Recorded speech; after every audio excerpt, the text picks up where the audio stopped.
Hi, folks. Thanks for watching my channel.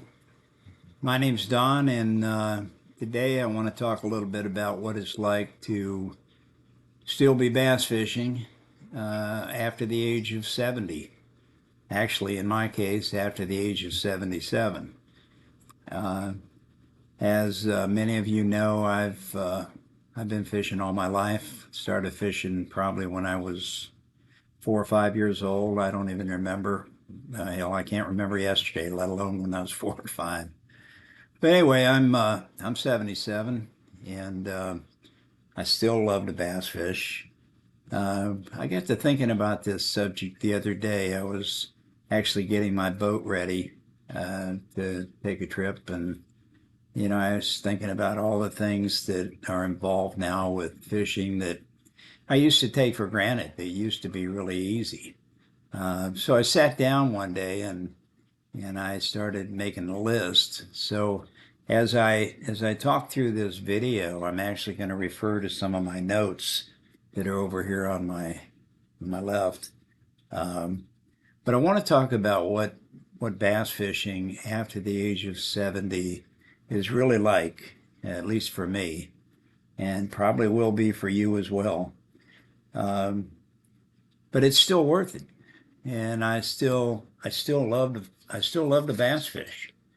Um, I think first and foremost are probably some of the physical challenges that bass fishing presents. Now, I fish out of a Ranger bass boat. I've had, I think, seven or eight Rangers.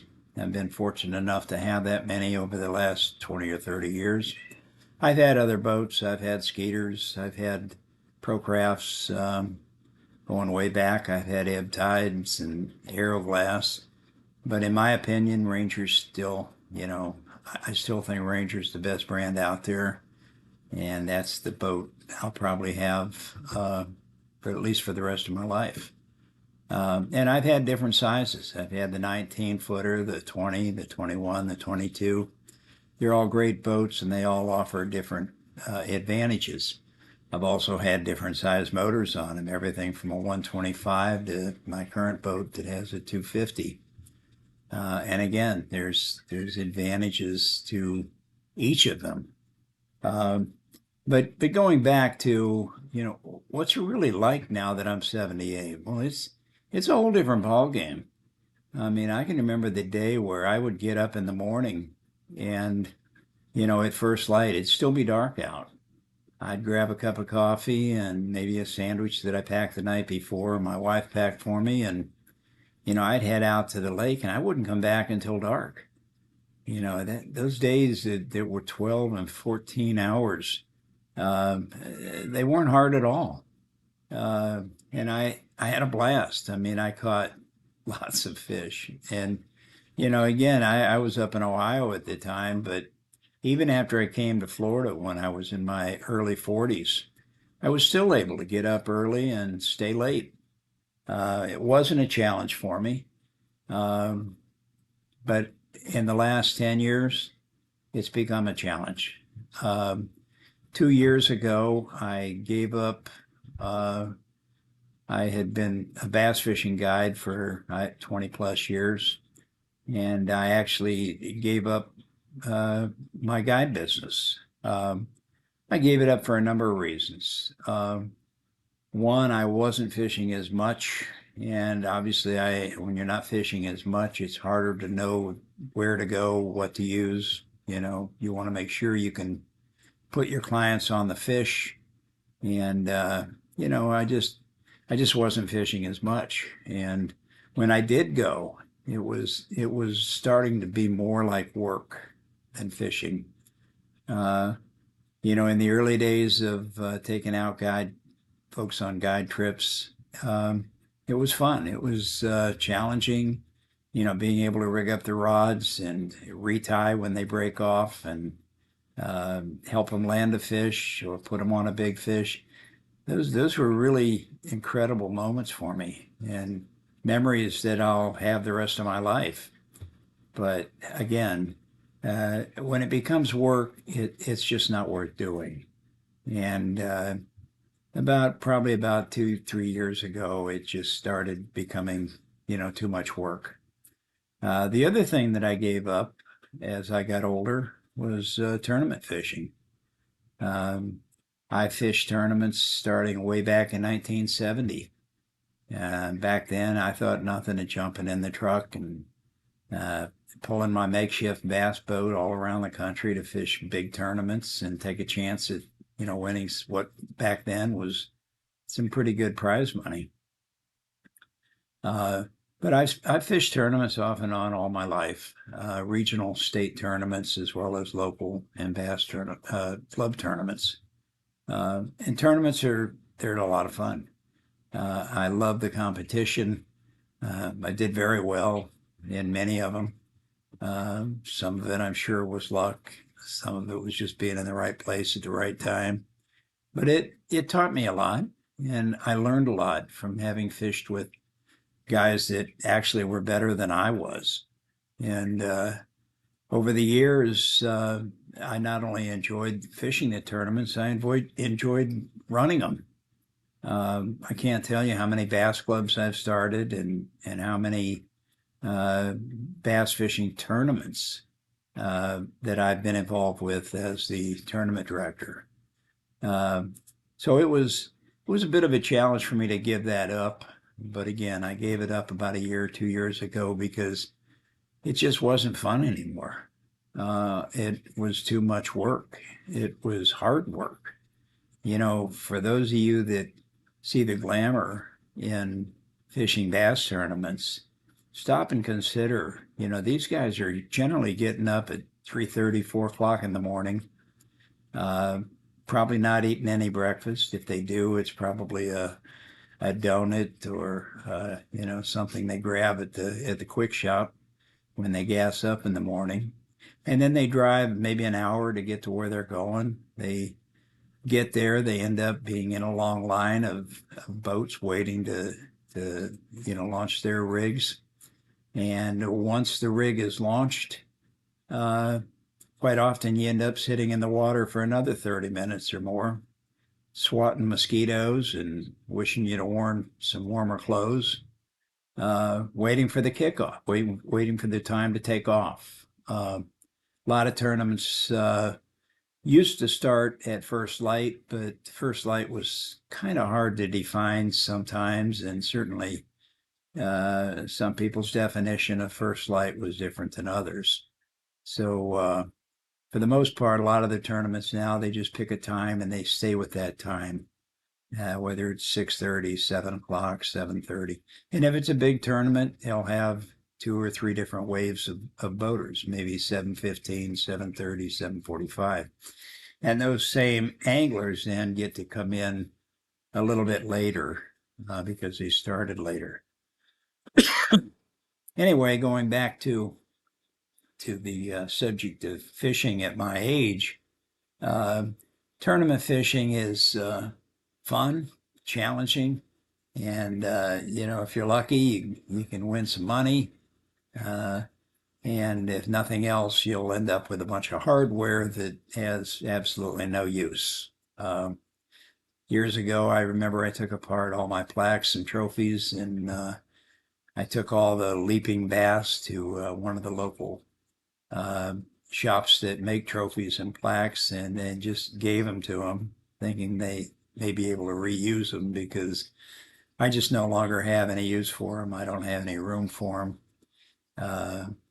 So anyway, they served a purpose at the time, but I think the biggest challenge at my age now is probably the physical demands. Um, I I noticed within 20 to 30 minutes of fishing, that my back will get stiff. My knees start to feel the pressure of standing. I feel it in my shoulders when I'm casting. Um, the fatigue that seems to settle in comes very quickly. Um, Now, when I go out, I seldom stay more than 2, 3, maybe 4 hours. Uh, I'm really, you know, I, I'm really a different type of fisherman than I used to be. Where I used to start early in the morning, now it's closer to 9:30. I used to stay all day. Now I usually home by lunch. Uh, and a lot of that has to do with my age, but it's also somewhat conditioned by the weather. Down here in Florida, by 12, 1, 2 o'clock, you start getting into the hottest part of the day. And of course, during the rainy season, that's when the thunderstorms really start settling in.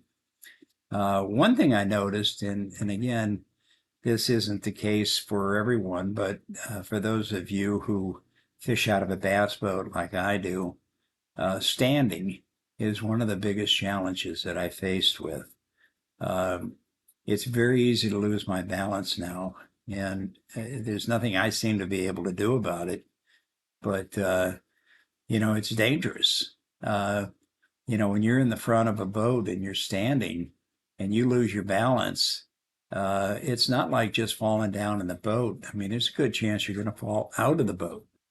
Now, I've always prided myself in being a pretty good swimmer, but I have to be honest with you, I haven't swam in years. Uh, I have a pool. I wade. I go out and walk around in the pool, do a few exercises in the pool, but I don't know whether I even know how to swim anymore. And fortunately, a lot of the lakes I fish, like Lake Okeechobee and Lake Istapoca, uh, there's not a lot of depth. And because I'm a shallow water fisherman, I'm usually in waters that are only 2 to 5 foot deep anyway. So I guess if I did fall out, all I'd have to do is stand up. But then the challenge becomes getting back in the boat. Um, I have fallen out of the boat a few times. And fortunately, I have a little ladder on the back of the Ranger. Makes it a little bit easier to get in. But surprisingly, pulling my body up onto a boat is a lot harder than you might think. And it's funny because I can remember the day where I would just jump up on the boat, pretty much put my belly on the gunnel and swing my legs in. But there's no way I can do that anymore. Um, so I think standing is probably the biggest challenge that I face. And, as a result, I think I'm probably to the point now where I probably need to spend more time seated than standing, which, I probably will end up doing, which makes it a little difficult for flipping and pitching, which is what I really enjoy doing. But again, just from a safety standpoint, I'm going to have to probably start confining my activity to a sitting position rather than standing. Um, Another thing I noticed, when I'm fishing is uh, that I make shorter casts.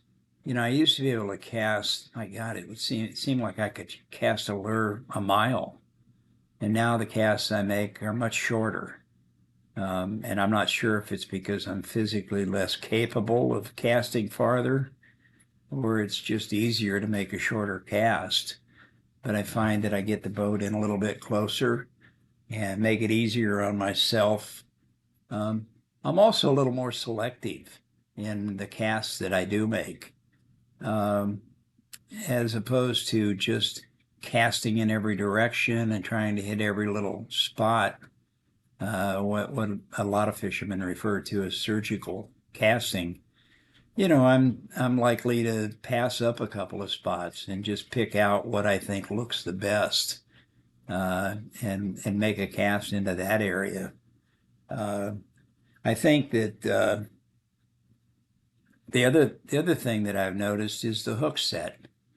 Again, flipping and pitching are what I enjoy the most, and often when you get a pickup on a jig or a plastic worm when you're pitching and flipping, you have to really cross their eyes. You have to set that hook pretty good, and a lot of times I just haven't. I just don't have the strength to do it like I used to. I can remember the day way back, fishing with a couple of guys that actually snapped the seat off from, setting the hook so hard. It's not necessary to go to that extreme, but now I tend to have a much softer hook set, and as a result, I lose some fish because of it. I've also gone to lighter equipment. Um, some of the fishing I do doesn't require standing and doesn't require pitching and flipping, and it's more of a casting situation. And because I am a rod builder and have been for years, I've actually built a couple of fishing rods that, for me, work very effectively, but they're much, much lighter rods. They're graphite. I've minimized the number of guides I need, the amount of cork I need on the handle. So as a result, it's a much, much lighter rod, which doesn't wear out my shoulder quite as quickly as, some of the heavy, 7 foot 11 flipping sticks that I've used in the past. The other thing I want to mention is, my ability to load and unload the boat. Uh, Again, it used to be easy, used to be really fast. I could put the boat in the water in no time and be fishing. Now it's much more of a deliberate attempt to do it safely. I emphasize the word safely because last year, and this is a great example, last year I was actually loading the boat up, not unloading it, and walked to the rear of my truck, and I always end up cranking the boat up just a little bit farther than where I was able to run it up. And as I was doing so, it was actually on a lake here in Highlands County. As I stepped onto the pavement that had water on it, maybe 3 or 4 inches of water, I didn't stop to realize that there was also kind of a moss growing on that concrete. And like an idiot, I was wearing Crocs, which I'd been wearing for a couple of years, that had no tread on them. And I slipped, and I flipped and fell backwards onto the concrete, into the water. Uh, and as a result, ended up breaking my pelvis. Now that's not going to happen to everybody, but obviously it happened to me. And I got to tell you, I thought maybe I had broken my hip, but it turned out it was my pelvis. And little did I know that some of the bones in your pelvis are very small bones, and they don't take a lot to break them. And I can tell you, I've had a lot of medical issues to deal with in my lifetime, but a broken pelvis probably ranks near the top in terms of pain. Things that you would never suspect become extremely difficult to do. And I had to endure that for 6 or 8 weeks. In fact, they told me it would take even longer, but in 6 to 8 weeks, I was actually able to give up the walker and become much more mobile. As a result, I am extremely careful now when I load and unload the boat. The best situation you can have is to take somebody with you. If you've got a partner and that partner has the ability to back the boat in or to drive the boat onto the boat ramp, in both cases, you're no longer putting yourself in a position to have to go to the rear of the truck to crank it up that last couple of feet. So do yourself a favor and try to be careful, and especially watch those areas where you could easily slip and fall. And take your time. It's not something you have to rush. You're not in a tournament. You're not under any time guidelines that you have to be done by a certain time or be somewhere else by a certain time. Just relax.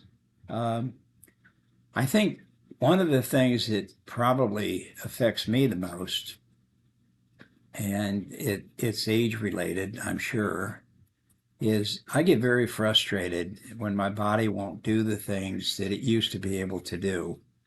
And I know that probably sounds, strange, but I used to be able to do this and I used to be able to do that, and now I can't. Uh, I don't have the balance. I don't have the strength. I don't have the stamina, and I don't think it's going to get better.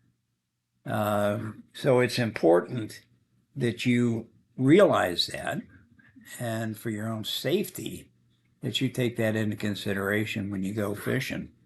As I said, I've actually taken a few notes here, and I'm trying not to glance away too often, but I'm trying to remind myself of some of the things that I want to say. But fish at your own pace. Even if someone else goes with you, they may be younger, they may be older, but they're going to fish at their own pace. You fish at your pace. Don't try to keep up with somebody. Don't try to do more than what they're doing. Uh, the last thing you want to do is try to compare yourself to a younger angler. Um, in the last couple of years, I think the last two bass tournaments I fished with a younger person, and in both cases, I tried my best to keep up with them. And by 10, 11 o'clock in the morning, I was exhausted, and we still had 3, 4 hours to go. Uh, in many cases, and in both the cases with the two young anglers that I fished with, they weren't kids. They were 40, 45 years old. But I just turned the boat over to them, and I did my best in the back of the boat, and fortunately was able to still catch a few fish. But I just couldn't keep up. And as hard as I tried, the more I tried, the more frustrated I got, and the more disgusted I got with myself. So, you want to be careful with that and remind yourself you're 70 plus years old. You're not a young kid anymore. You're just, you can't ask your body to do things that your body cannot do. Uh, Bass fishing does change. It changes dramatically as we get older. And unless you're willing to give it up completely, which some guys do, you have to learn to adjust to these changes. I still love the bass fish. I think sometimes I like to talk about bass fishing more than I actually like to bass fish, because there's not so much work involved. But I still love the bass fish. And, I'm still a guy that can go out, and at least for a couple hours, I can give it the best that I can give it and hope that I can catch a few fish and put them in the boat, uh, just for bragging rights. I mean, I don't need them to eat them. I mean, I let them go. I just like to catch them. I like to feel the thrill of actually catching the fish. So, you know, bass fishing doesn't have to be hard work. It doesn't have to be something you start to avoid as you get older.